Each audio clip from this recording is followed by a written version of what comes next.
بسم اللہ الرحمن الرحیم۔ السلام علیکم۔ آپ دیکھ رہے ہیں ڈی ڈی پی انالیٹیکا۔ آپ کو یاد ہوگا کہ ٹرمپ جب پریزیڈنٹ تھے تو ٹرمپ کے زمانے میں غالباً آج سے 3-4 سال پہلے کی بات ہے، انہوں نے اپنی ساؤتھ ایشین اسٹریٹجی یا ساؤتھ ایشیا کی foreign policy guide lines issue کی تھیں، اور اس میں انہوں نے بھارت کو ہی ایک ذمہ داری افغانستان کی سونپی کہ وہاں پہ وہی ہوگا بھارت۔ اور اس پالیسی کا جو لب لباب تھا وہ یہ تھا کہ ساؤتھ ایشیا میں اب ڈومیننٹ پاور یا مین پاور جو یہاں پہ ہوگی وہ بھارت ہوگا، اور یہ بھارت کو oblige کرنے کے لیے بھی، اور ویسے بھی چونکہ بھارت کے ساتھ انہوں نے کئی ایگریمنٹ کیے ہوئے تھے، 11 کے قریب ایگریمنٹ ہیں۔ بھارت ایک لحاظ سے ایلائی ہو چکا، اور ان سے سب سے امپورٹنٹ ان میں ایگریمنٹ جو ہے وہ بھارت کے ساتھ نیوکلیئر فیلڈ میں کوآپریشن کا ہے، 2008 میں سائن کیا گیا۔ اس کے علاوہ لاجسٹک سپورٹ کے ایگریمنٹس ہیں، ایک دوسرے کے بیسز شیئر کرنے کے ایگریمنٹس ہیں۔ پھر کوآڈ بن گئی جو کہ ساؤتھ چائنا سی اور پیسیفک اوشن میں چائنا کے خلاف ایک اتحاد بنایا گیا، جس میں بھارت، آسٹریلیا، امریکہ اور جاپان شامل ہیں۔ اب ان 4 ممالک کی طرف سے بھی ایک پریشر چائنا پہ، اور دوسری طرف یہ کہ پاکستان نے سی پیک کے ذریعے چائنا کو رستہ دے دیا اور ڈائریکٹ ایکسیس دے دی اس کو انڈین اوشن میں جو ہماری پورٹس ہیں اس کے اوپر۔ یہ لازماً امریکہ کو یہ کبھی ہضم نہیں ہو سکتا تھا۔ چائنا کو انہوں نے اپنے جو نیشنل اسٹریٹجی پیپر ایشو کیا، اس میں چائنا اور رشیا کو انہوں نے اپنا مین ایڈورسری یعنی دشمن گردانا تھا، اور اس کے اگینسٹ انہوں نے چائنا کے اگینسٹ انہوں نے بھارت کو اپنا اتحادی بنایا۔ یہ چیز ہمیں سمجھ لینی چاہیے ہمیشہ کے لیے کہ جب تک کوئی بہت بڑی تبدیلی خطے میں نہیں آ جاتی، اس وقت تک جہاں تک مغربی دنیا کا تعلق ہے، امریکہ کا تعلق ہے، اس خطے میں انہوں نے ہر وہ کام کرنا ہے جو بھارت کے مفاد میں ہو، پاکستان کے مفاد کی بات نہیں۔ پاکستان جو ہے اس کا کچومر نکالنا ہے، اس کو آرم ٹوسٹنگ اس کی کرنی ہے، اور اس کو پاکستان کو مضبوط نہیں کرنا، طاقتور نہیں کرنا، اس کو دبا کے دھونس دھمکی سے اس سے کام نکلوانا ہے جو بھی نکلوانے، اور وہ بھارت کی فیور میں نکلوانے۔ نتیجہ یہ ہے کہ جو کچھ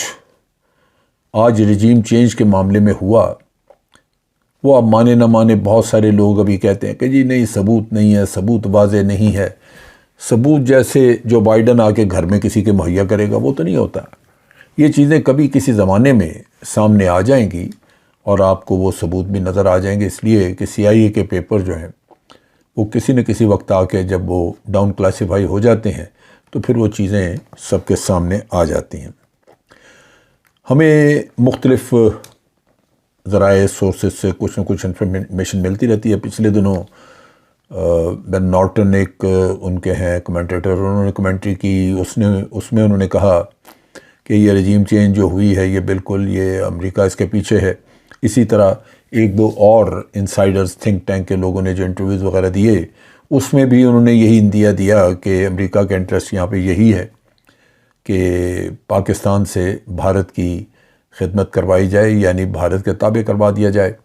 اور اس میں ان کے پاس مختلف آپشنز ہیں۔ جیسے ہم نے کہا تھا کہ وہ فی الحال تو آپ کو مجبور کریں گے کہ آپ بھارت کی حمایت کریں، بھارت کے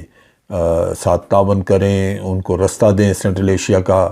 تاکہ وہ افغانستان میں اپنا انفلوئنس قائم کر سکیں، اور اس کے ساتھ ساتھ بھارت سے تجارت، کشمیر بھول جائیں۔ یہ کئی چیزیں جو ہم نے، اور اس میں یہ بھی ذکر آیا کہ نیوکلیئر پروگرام کو بھی خطرہ ہو سکتا ہے، کیونکہ امریکی اکثر اوقات اس پہ اعتراضات کرتے رہے ہیں، اور اس کے ساتھ یہ بھی بات ہوئی کہ اگر معاشی طور پہ جس طرح امریکہ نے ہمیں پھنسایا ہوا ہے، FATF میں گرے لسٹ میں ہے، IMF نے بالکل آپ کو مروڑ کے رکھ دیا ہے، ایسی شرائط جیسے عوام کی چیخیں نکل گئیں، تو ان حالات میں پاکستان کو وہ جو قرض کا پیسہ دینا ہے وہ بھی دے نہیں رہے۔ نتیجہ یہ کہ آپ کو ہو سکتا ہے کہ معاشی طور پہ بالکل آپ کو گھٹنوں پہ لے آئیں کہ آپ گھٹنے ٹیک دیں زمین پہ، اور پھر آپ سے اپنی مرضی کے وہ شرائط اپنے منوائیں، جس میں آپ کے نیوکلیئر پاور کو بھی یا نیوکلیئر پروگرام کو بھی خطرہ ہو سکتا ہے۔ وہ زیادہ تر یہی کہ کہا جاتا ہے کہ آج سے آپ سے کہا جائے گا کہ NPT سائن کر دیں، وہ چیز بھی ہو سکتی ہے۔ پھر یہ بھی میں سمجھتا ہوں کہ ان کی سوچ میں کہیں نہ کہیں ہے کہ اگر پاکستان ہمارے مطالبات پورے نہ کرے، پاکستان اگر ہمیں وہ سہولتیں جو ہم مانگتے ہیں، جیسے ان کو افغانستان کے خلاف اڈے چاہیے یہاں پہ، یا ان کو یہاں پہ اپنے انٹیلیجنس وغیرہ رکھنے کے لیے بیس چاہیے، ڈرون چلانے کے لیے بیس چاہیے، تو وہ پھر پاکستان کو ڈیمیج بھی کر سکتے ہیں، ٹیریٹوریل انٹیگریٹی آپ کی جو ہے اس کو اوبلیٹریٹ کر سکتے ہیں۔ اس میں ابھی ریسنٹلی ایک یہ حضرت ہیں، ایک جو آگے بننا چاہتے ہیں، کانگریس میں آنا چاہتے ہیں، سینیٹر بننا چاہتے ہیں، ان کا یہ غالباً کرنل رالف پیٹرز نام ہے اس کا، اور یہ کانگریشنل کینڈیڈیٹ ہے، لہٰذا کانگریس میں اس کی ٹیسٹمنی ہوئی، اور اس ٹیسٹمنی میں اس نے اس طرح کی باتیں کیں جو وہی اس چیز کو سپورٹ کرتی ہیں جو یہاں پہ ہم سمجھتے ہیں کہ امریکن مفادات ہیں بیسز وغیرہ لینے کے، جس کی وجہ سے وہ رجیم چینج کی بات یہاں پہ ہوئی، کیونکہ عمران خان ان کو یہ بیسز وغیرہ دینے کے بالکل حق میں نہیں تھے۔ وہ یہ جو کرنل راف ہے یہ کہتا ہے کہ میں جب گھر میں بیٹھ کے سوچتا ہوں، یہ اپنے کانگریس میں ٹیسٹ میں بتایا، تو مجھے یہ خیال آتا ہے کہ دیکھیں ہم نے افغانستان سے جو نکلے ہم، اس میں 13 لوگ ہمارے مارے گئے، کیونکہ وہاں پہ ایک سوئسائڈ بامبنگ داعش نے کر دی، اور اتنا ہیپ ہیزرڈ اور اتنا تکلیف دہ ہم نے وہاں سے انخلا کیا، جو کہ ہمارے لیے ہماری عزت وغیرہ کے لیے بھی دھبا بنا رہا، اور ان بہادر 13 لوگوں کی جانیں بھی ہم نے گنوائیں۔ لیکن اس نے کہا کہ میں سوچتا ہوں کہ ان چیزوں کو تھوڑا مختلف طریقے سے بھی ہینڈل کیا جا سکتا تھا اگر ہم کرنا چاہتے، یعنی دوسرے لفظوں میں اگر آئندہ ہمیں ضرورت پڑے تو ہمیں مختلف سوچ ہونی چاہیے ہماری۔ اس میں وہ کہتا ہے کہ انڈیا ہمارا دوست ہے، انڈیا کے ہمارے تعلقات بہت اچھے ہیں، وہ ایک ڈیموکریسی ہے ہمارے جیسی، تو ہمیں یہ چاہیے تھا کہ ہم انڈیا کے ساتھ پارٹنرشپ کرتے، اور پارٹنرشپ میں ہم انڈیا کے ساتھ مل کے کام کرتے، اور وہ ہمیں بڑی آسانی رہتی ہے افغانستان میں آپریشنز کرنے میں۔ اس میں وہ دو چیزوں کا ذکر کرتا ہے۔ ایک تو یہ کہ اگر ہم بلوچستان کو علیحدہ کرتے اور بلوچستان کو ایک انڈیپینڈنٹ بلوچستان بنوا دیتے، تو پھر گوادر وغیرہ کی بندرگاہیں ہمارے پاس ہوتی ہیں، اور ہم ڈائریکٹ افغانستان میں اپنا سلسلہ چلا سکتے تھے، ہمیں سب کچھ وہاں کرنے کو مل جاتا۔ ہمیں پاکستان کی، جو کہ وہ کہتا ہے کہ ان ریلائبل دوست، یہ دوست تھا یا نہیں تھا، لیکن ان ریلائبل تھا، دوگلی گیم کھیل رہے تھے، لہذا ہمیں بڑی آسانی ہوتی کہ ہم آزاد بلوچستان سے رستہ لیتے اور افغانستان میں اپنا کام کرتے۔ دوسرا وہ یہ کہتا ہے کہ یہ بھی ہو سکتا تھا کہ گلگت بلتستان کا علاقہ متنازع ہے ان کے خیال میں، جبکہ ہم تو نہیں مانتے کہ متنازع ہے۔ ہم تو یہ سمجھتے ہیں کہ گلگت بلتستان کا علاقہ خود گلگت کے لوگوں نے، بلتستان کے لوگوں نے اپنے طور پہ آزاد کرایا، اور آزاد کرنے کے بعد انہوں نے اعلان کیا کہ ہم پاکستان کا حصہ بننا چاہتے ہیں۔ اس سے پہلے نہیں تھا، یہ کشمیر کے کسی علاقے کی طرف، اور پھر ویسے بھی تاریخی اعتبار سے یہ کشمیر کا حصہ نہیں تھا، یہ بعد میں کسی وقت پہ اس حصے کو زبردستی عوام کی خواہشات کے خلاف قبضہ کر کے تو اس کو شامل کیا گیا، جبکہ یہ کشمیر کا حصہ نہیں تھا۔ بہرصورت وہ یہ کہتا ہے کہ ہم انڈیا کو اس حصے کا کنٹرول لے دیتے، انڈیا کی مدد کرتے، اور سیاچن کی طرف سے یہ علاقہ قریب پڑتا ہے، تو یہ ہم کر کے قبضہ ادھر ہو جاتا بھارت کا، تو ہمیں ڈائریکٹ انڈیا سے رستہ مل جاتا افغانستان جانے کا، اور سارا ہمارا جو سپلائیز وغیرہ تھیں وہ ایک دوست ملک انڈیا سے اسی طرح ڈائریکٹ افغانستان چلے جاتی لینڈ روٹ سے، اور اس کا یہ بھی فائدہ ہوتا کہ سی پیک ختم ہو جاتا، چائنا کا لنک پاکستان سے ختم ہو جاتا، اور یہ جو چائنا کو پاکستان نے ڈائریکٹ ایکسیس دی ہوئی ہے انڈین اوشن میں پورٹس پہ، وہ بھی ختم ہو جاتی، اور چائنا ہمارا نمبر 1 اینیمی ہے یا ہماری اس سے دشمنی ہے، تو ان حالات میں چائنا کے لیے ہم بہت بڑا مسئلہ بھی پیدا کر سکتے تھے۔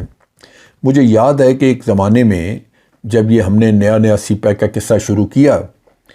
تو اس زمانے میں جو نیشنل سیکورٹی ایڈوائزر تھے امریکہ کے، انہوں نے ایک اسٹیٹمنٹ دی جس میں انہوں نے کہا کہ یہ جو سی پیک ہے یہ ڈسپیوٹڈ ٹیریٹری میں سے ایک متنازع علاقے میں سے گزرتا ہے، جبکہ پاکستان نے کبھی اس کو متنازع علاقہ سمجھا نہیں۔ پاکستان نے اس وقت اس پہ پروٹیسٹ بھی کیا، کہا